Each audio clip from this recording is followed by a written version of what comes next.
Le multiculturel apporte globalement à tout le monde, aux individus, aux équipes. Par contre, il faut en être conscient et il ne faut pas sous-estimer les différences culturelles, notamment en termes de communication. Il y a plusieurs grands types de cultures dans le monde, hein, la culture latine, culture plus germanique, culture asiatique. Et voilà, je pense que pour quelqu'un qui aborde un projet transverse, complexe, avec des différences culturelles importantes, je pense qu'il est très important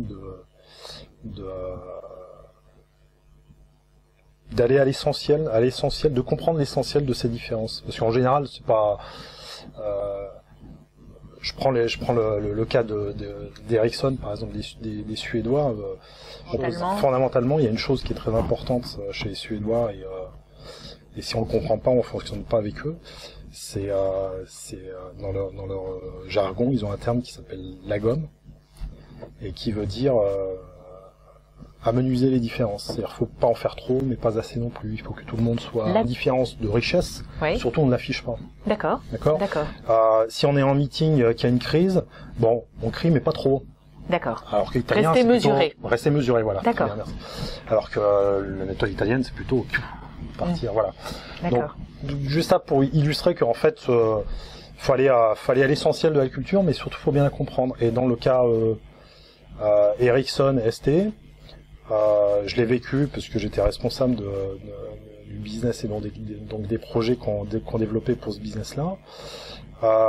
Sur des plannings qui sont très tendus, on essayait de profiter au maximum des week-ends.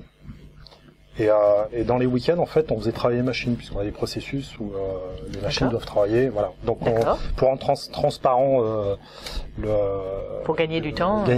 On essayait, vendredi soir, on lançait un processus qui n'utilisait que la machine, voilà. Donc la transaction du vendredi soir était très importante. Et on s'est rendu compte à la fin du projet que les transactions du vendredi se passaient très mal. Enfin, se passaient souvent pas bien. Et en fait, à un moment donné, on a tout arrêté. Il faut à un moment donné tout arrêter, oublier le quotidien et puis réfléchir à ce qu'on a pu faire, donc capitaliser, etc.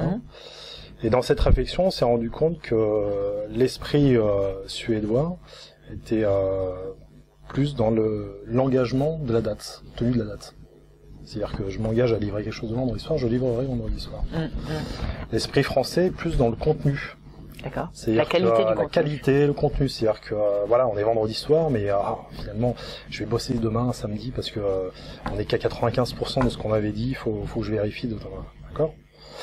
Et en fait, le jour de transaction, les Suédois livraient ce qu'ils avaient pu faire. Les Français réceptionnaient, mais c'est pas ce qu'on avait dit. On regardera lundi, ils ont dû se tromper, on verra. Et puis les Suédois revenaient, alors, ce week-end s'est bien passé, comment ça?